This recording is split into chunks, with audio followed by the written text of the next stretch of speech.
No doubt most people are now familiar with the tragic case of the Garish family as it received heavy media coverage. The narrative of the case changed many times during the investigation into the incident, likely leaving many people with questions. Hopefully, this video will provide insight and answers.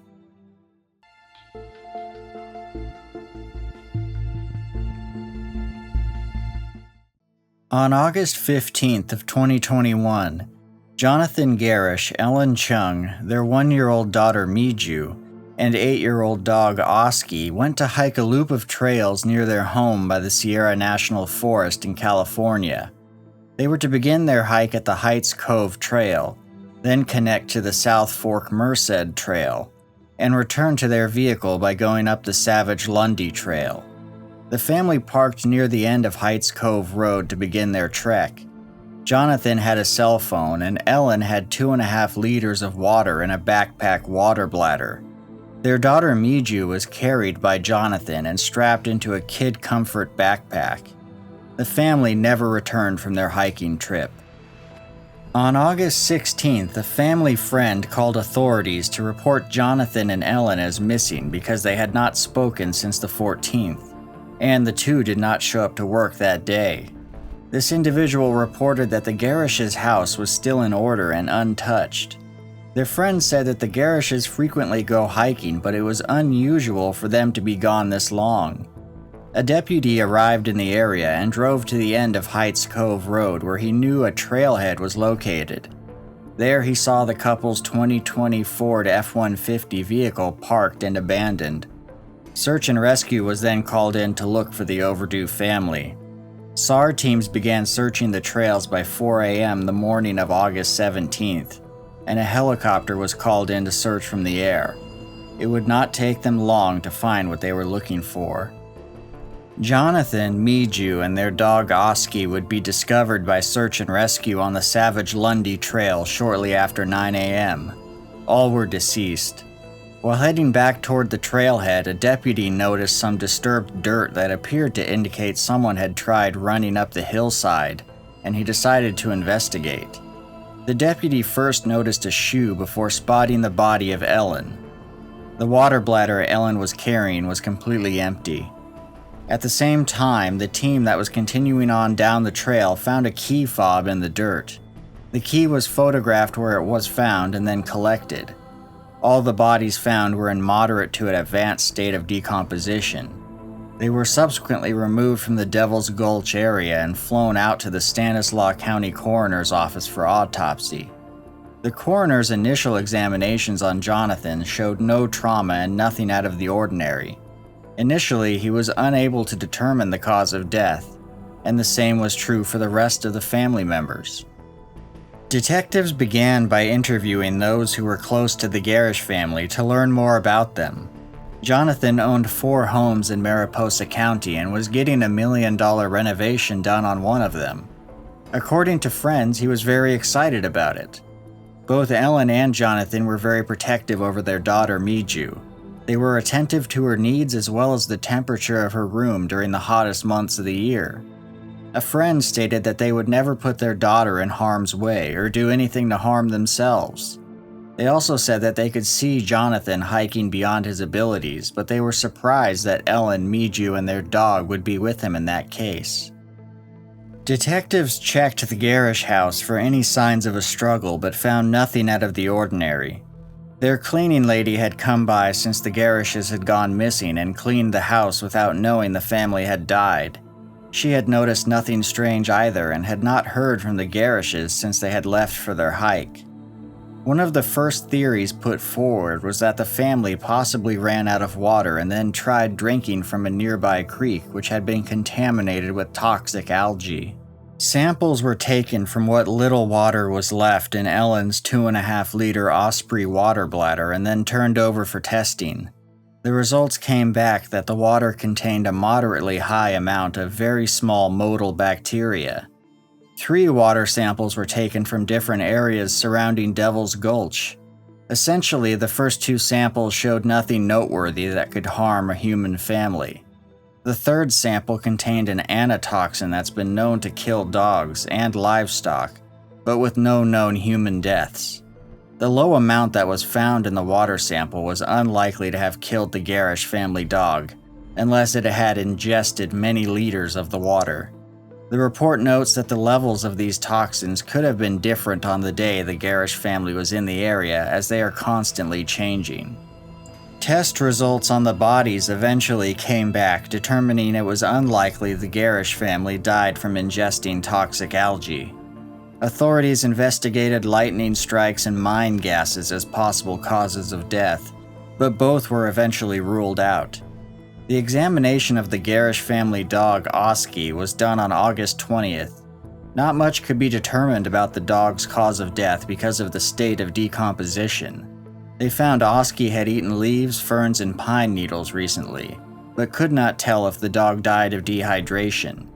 Results eventually came back negative for anatoxins in the dog's stomach contents. Due to the dog's heavy coat, it was surmised that heat stroke was the cause of death. Detectives spoke to a United States Forest Service employee who was very familiar with the hiking loop that consisted of Heights Cove, South Fork Merced, and the Savage Lundy trails. The employee estimated that the total loop would be just under 10 miles. They rated the trail as difficult, with hard ups and downs in terms of elevation, saying the Savage Lundy Trail specifically is super exposed with a big elevation gain, adding that hikers in the area know to steer clear of the trail during the summer months due to how exposed it is. When asked how much water they would take for the hike, the Forest Service employee stated 1 gallon, with the bare minimum being a half gallon or 64 ounces. The Garish family had taken 85 ounces of water total, to spread among 2 adults and 1 child. The Forest Service employee believed the Garish family had clearly not taken enough water with them on their hike. Detectives spoke to an experienced hiker who helped maintain the trails in the area to get their opinion. They described the Savage Lundy Trail as rough due to the constant exposure from sunlight, the continuous uphill climb, and the lack of any water sources. He added that the months of July and August were absolutely not the time to be in the canyon on that trail. He also added that when he undertakes the hike, he always takes a water filter along with him and knows where the water sources are. In his opinion, the family should have had 160 ounces of water per adult, with an additional 16 ounces for the child. He added that conditions for a dog being in the canyon would have been horrific. Ultimately, he described the Garish family's plan to take on the hike as uninformed and completely unaware of the dangers. Detectives went on to speak with a medical doctor who was also familiar with the dangers of hiking.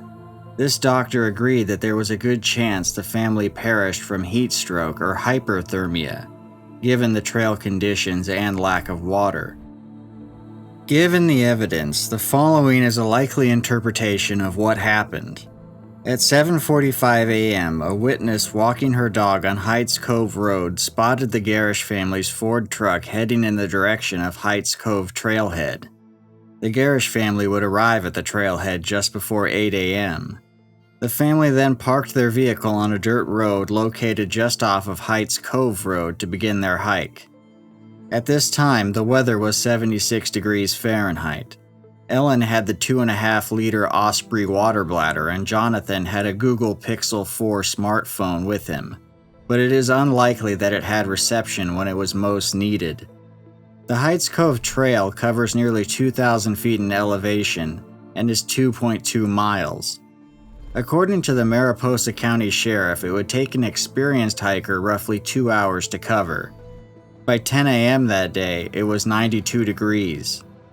The next portion of the trail follows the South Fork of the Merced River and is about 1.9 miles long, which takes you to the Savage Lundy trailhead. It would take a hiker another 1.5 to 2 hours to cover. It is estimated by the Mariposa sheriffs that the Garish family made it to the bottom of the Savage Lundy Trail by 11 or 11:30 a.m. By then, the temperatures had risen to 99 degrees. The Savage Lundy Trail almost immediately starts climbing as you go up almost 2,000 feet in elevation. Due to previous forest fires, there is virtually no shade on the trail. By noon that day, temperatures were around 103 degrees.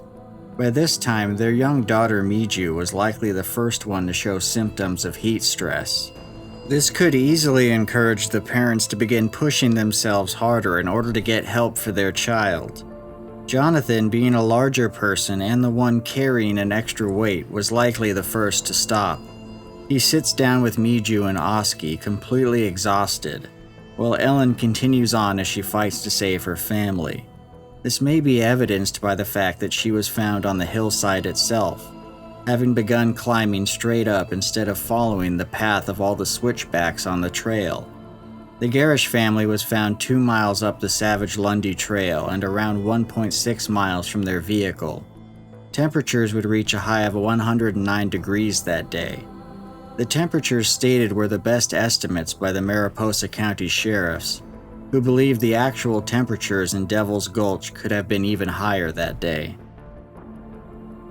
The coroner eventually listed hyperthermia and probable dehydration as the official cause of death for the Garish family. The main reason the cause of death was difficult to determine is that hyperthermia, as well as hypothermia, are oftentimes based on the exclusion of other possibilities, meaning it is determined based on the totality of the surrounding circumstances.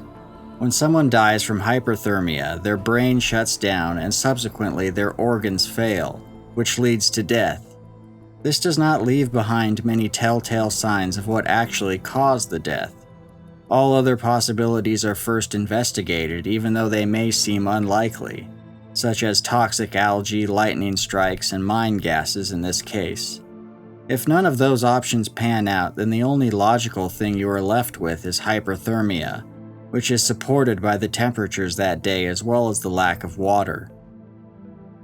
When I heard many of the details of this case, one unsuspecting element really stood out to me: the location of the Garish's key fob. I've gone hiking in many locations that are isolated with no cell phone reception. In those situations, your car key is your lifeline, especially in areas with dangerous temperatures. Not only does your vehicle allow you to travel long distances, but it can provide heat and cool air as needed. The location of the car key was lower on the trail than the family. It is definitely possible that the Garish family accidentally dropped the key without knowing it, and just kept pushing up the trail, subsequently dying without ever knowing they lost it. But I initially wondered if they had made it further up the trail before realizing they had lost their key. This would undoubtedly cause a panic. They would have had to backtrack and try to find it, as it would have been their only hope to escape the heat. Both scenarios are terribly tragic. I would advise always keeping a spare key hidden on your vehicle somewhere if you go hiking in areas where your car is essential for survival. This incident is an example of how important it is to be aware of the dangers something as simple as a day hike can pose. Always be keenly aware of weather, water, distance, and difficulty when on a hike. Being unprepared can turn a serene hike into a nightmare. It is so unfortunate that this happened to the Garish family. This case got a lot of attention, and for good reason. Hopefully it helped raise people's awareness so that a situation like this does not have to happen again.